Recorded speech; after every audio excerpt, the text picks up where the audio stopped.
नेहु कर निर्वार सन्नेहु नहीं देखे ने भाज्या परम श्याण पेहु। जहाँ न देखी तह आप भजाऊ, जहाँ नहीं तह तनमन लाऊ। जहाँ नहीं तह सब कुछ जानी, जहाँ है तह ले पहचानी। इस अक्षर से साहब उपदेश करना चाहते हैं। यह अक्षर से साहब माध्यम से साहब कहते हैं कि निग्रह स्नेहु, स्नेह का निग्रह करो। स्नेह क्या है? स्नेह कहते हैं मोह को। जिसमें हम मोह करते हैं वह एक हमारे अज्ञानता के कारण। तो मनुष्य को चाहिए कि मोह का निवारण करना। निग्रह करने का मतलब है निवारण करना।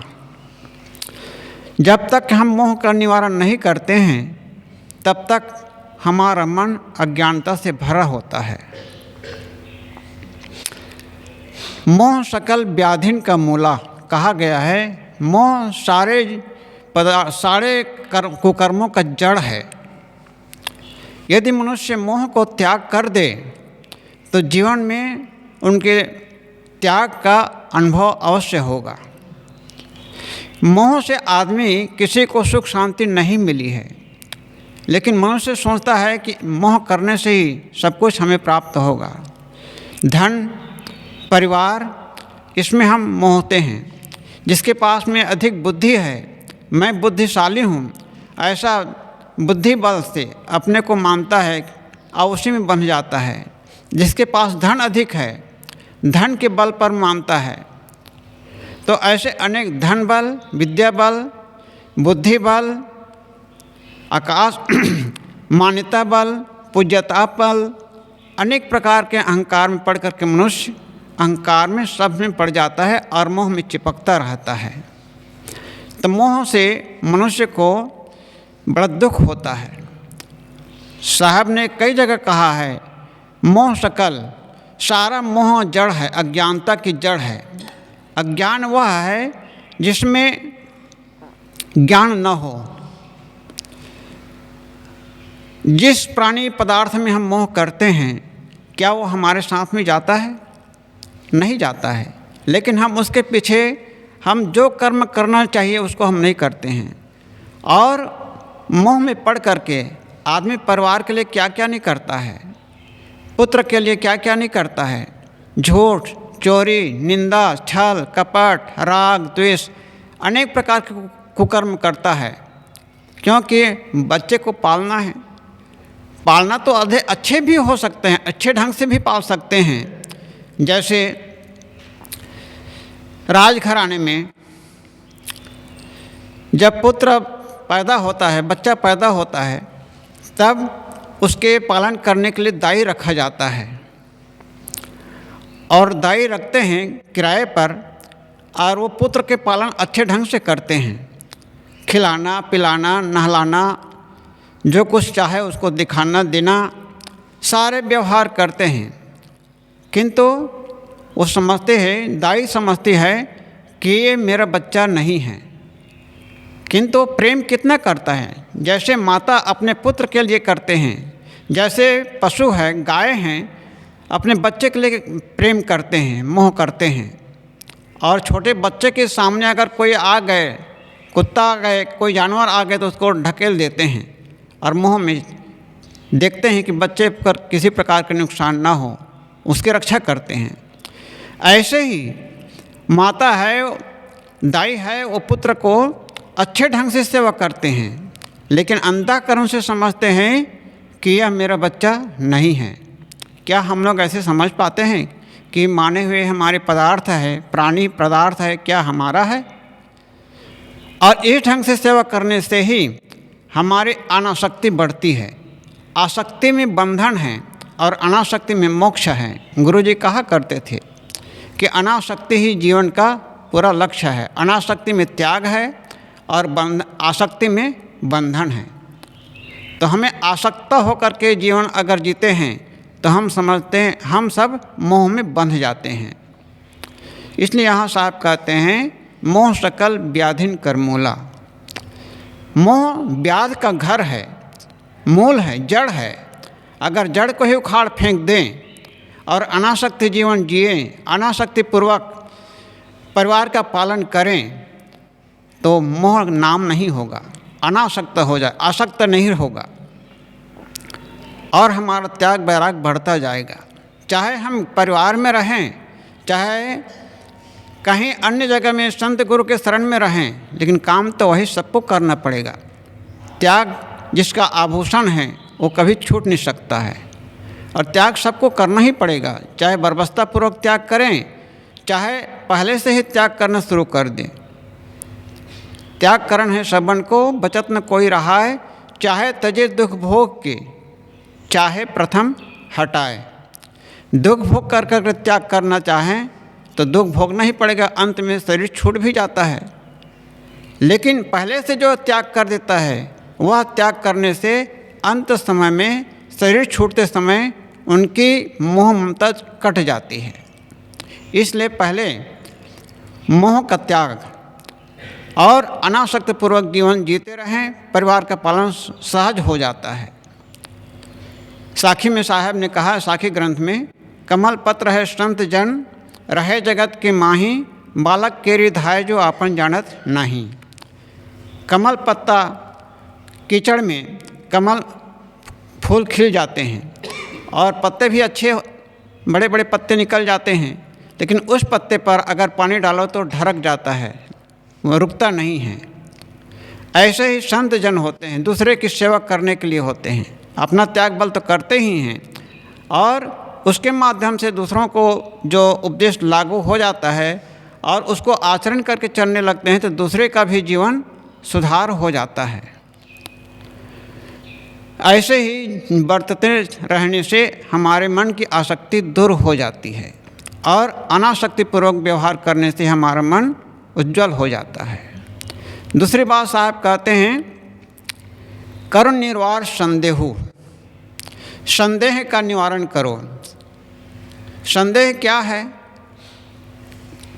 दो प्रकार के संदेह हैं लगभग। एक तो है संसार, ये संसार जो चल रहा है उसको चलाने वाला कोई होगा और ये अवश्य कोई चलाने वाला होगा कि दूसरे कोई चलाने वाला होगा है या स्वयं चल रहा है, ये समझ में नहीं आता है, इसके संदेह में पड़ जाता है। और संदेह में पड़ने के कारण क्या है? निष्पक्षता का बोध न होने के कारण, सच्चा बोध न होने के कारण। दूसरा संदेह है परिवार का पालन कैसे होगा, व्यवहार में है परिवार का पालन कैसे होगा, शरीर मेरा छूट न जाए, अनेक प्रकार के संदेह रहता है, मन में संशय बना रहता है। इसलिए सदगुरु कबीर साहब ने कहा है, संशय सब जग खंडिया, संशय खंडे न कोय, संशय खंडे सो जना जो शब्द विवेकी होए। संशय ने सब मनुष्यों के मन में खंडित कर दिया है। संदेह के कारण से आदमी जीवन जी नहीं पाता है, अधूरे रह जाता है। और जिन्होंने इसका खंडन कर दिया, संदेह का खंडन कर दिया, वो कौन है? विवेकी। वही विवेकी हैं, वही संत हैं। शब्द विवेकी होए, शब्दों पर अगर संदेह करता है और शब्दों पर विचार कर लेता है तो वही विवेकी है, वही संत हैं। चाहे जो भी प्राणी हो, केवल साधु ही संत विवेकी संत हो सकते हैं ऐसी बात नहीं है। व्यवहार परिवार में रह करके भी, सादा कपड़े में भी रह करके भी, फुल पैंट वगैरह पहन करके भी आदमी त्याग से अपना जीवन जी सकता है, लेकिन मनुष्य रहने में नहीं चल सकते हैं, नहीं चलते हैं, इसीलिए दुख होता है। तो मोह सकल ये संदेह का निवारण करना। संशय क्या है? ये सारा संशय है, आध्यात्मिक संशय है कि मेरा उद्धार कैसे होगा, मेरा उद्धार क्या मैं कर सकता हूँ या कोई दूसरे दूसरे के द्वारा होगा। ये सब बातें में संदेह खड़ा होता है, लेकिन सबका निवारण, सबका संदेह का दूर विवेकी संत के आधार पर ही होता है। जो विचारवान है, विवेक करता है, वही को इसके बारे में संदेह के लिए कोई संदेह नहीं होता है, कोई रास्ता नहीं बच पाता है, वो सब निपटा लेता है। तो साहब कहते हैं कि यहाँ निग्रह संदेह करो निर्वार संदेह। दूसरी बात है साहब कहते संदेहों का निवारण करो। संशय है, मन में संशय है, अनेक प्रकार के संशय होते रहते हैं। तो संशय जब तक अच्छे विचार नहीं होगा, सकारात्मक विचार नहीं होगा, तब तक के संदेह का निवारण नहीं हो सकता है। इसलिए सद्गुरु कहते हैं कि संदेह का निवारण करो। तीसरी बात कहते हैं यहाँ निग्रह संदेह कर निर्वाण संदेह नहीं देखे नहीं भाजिया। मनुष्य क्या करता है, जहाँ कुछ देखने में नहीं आता है, देखने में क्या नहीं आता है, जो संसार में प्राणी और पदार्थ हैं वो हमारे नहीं हैं, आज है, क्षणिक है और कल नहीं रहने वाला है, ऐसा हम समझ नहीं पाते हैं। लेकिन उसी के लिए अनेक प्रकार के छल छिद्र करके धन को बढ़ाने के लिए, परिवार को बढ़ाने के लिए अनेक दुर्गुण को ग्रहण कर लेते हैं, जो साथ में जाने वाला नहीं है। और जो साथ में नहीं जाता है उसके लिए हम मर मिटते हैं। परम बुद्धिमानी यही है, यही परम बुद्धिमानी है कि इसको समझ लेना चाहिए कि जो हमारे साथ में जाने वाला नहीं है वह प्राणी और पदार्थ हमारा है ही नहीं। आज है केवल निर्वाह पदार्थ क्या है इसको नहीं समझ पाता है और बिना विचारे अपना जीवन व्यवहार को बरतते रहता है, इसलिए दुख पाता है।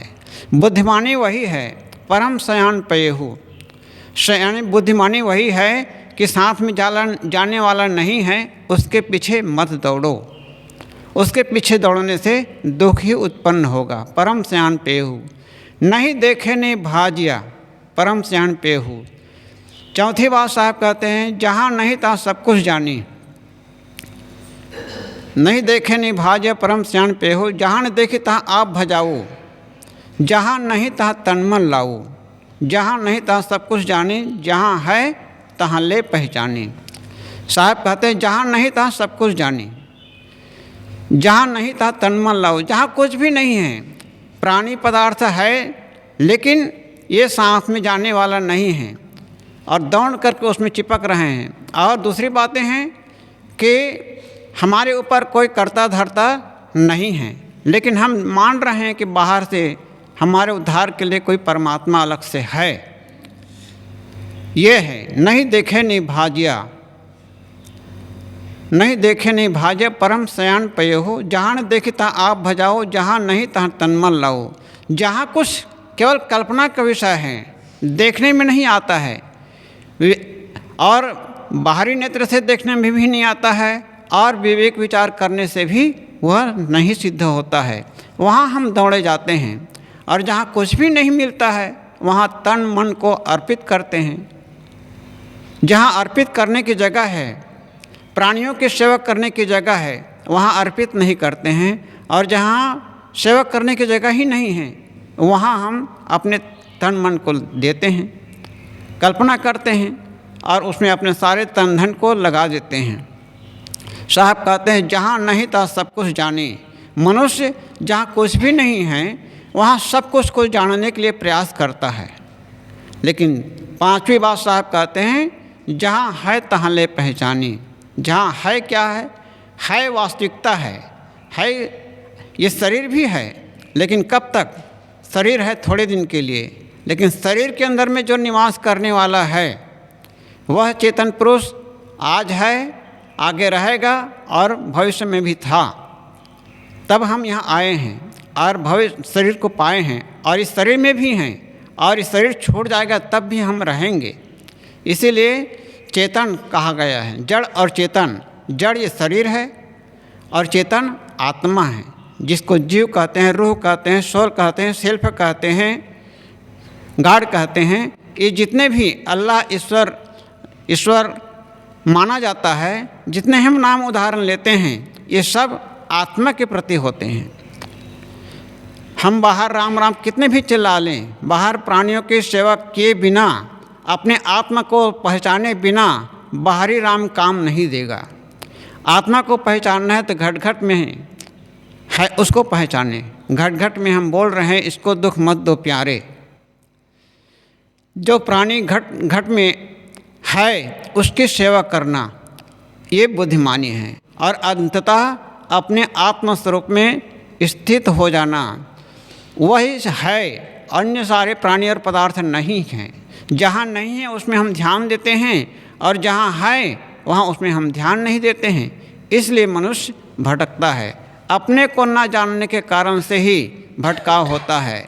बाहर के प्राणी पदार्थ हमारे साथ नहीं हैं और अपने से ऊपर भिन्न कर्ता धर्ता या ईश्वर मानते हैं, परमात्मा मानते हैं, वो केवल शब्दवाचक है।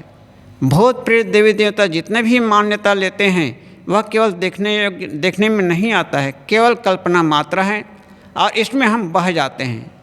इसलिए हमें सद्गुरु कबीर साहब ने कहा है, खानी बानी खोज देखो अस्थिर कोई न रहा है। संसार में खोज करके देखो, और खानी और बानी में संसार के जीव भटके हुए भूले हुए हैं। खानी कहते हैं जो दृश्य में दिखाई देता हो, आँख से दिखाई देता हो और उसमें बंधन बनाता हो, वह खानी है।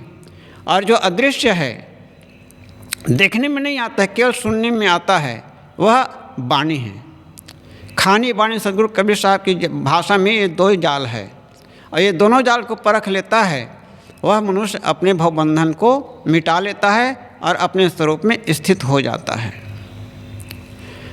सद्गुरु कबीर साहब ने कहा, इया इया निग्रह संदेहो कर निर्वाह संदेहो, नहीं देखे ने भाज्य परम श्याण पेहू, जहाँ देखे ता आप भजाऊ, जहाँ नहीं ता तन मन लाऊ, जहाँ नहीं ता सब कुछ जानी, जहाँ है तहले पहचानी। जहाँ है आत्मस्वरूप है, आत्मधन है, वह अपना निजी धन है। उस धन को जो पहचान कर लेता है वह धन को प्राप्त कर लेता है, वह अटल सुख को प्राप्त कर लेता है। यह धन खोए नहीं कहूँ, चोर सके नहीं लूट, बांट सके नहीं आए को जल्दी कहो अटूट। ये असली धन है। ये प्राणी पदार्थ जो मिलता है, परिवार मिला है, धन मिला है शरीर निर्वाह करने के लिए, और परिवार मिला है सबके साथ में मधुर बर्ताव करने के लिए मिला है। लेकिन हम न जानने के कारण से असली धन का परख नहीं करते हैं, इसीलिए हम दुख में भटकते रहते हैं।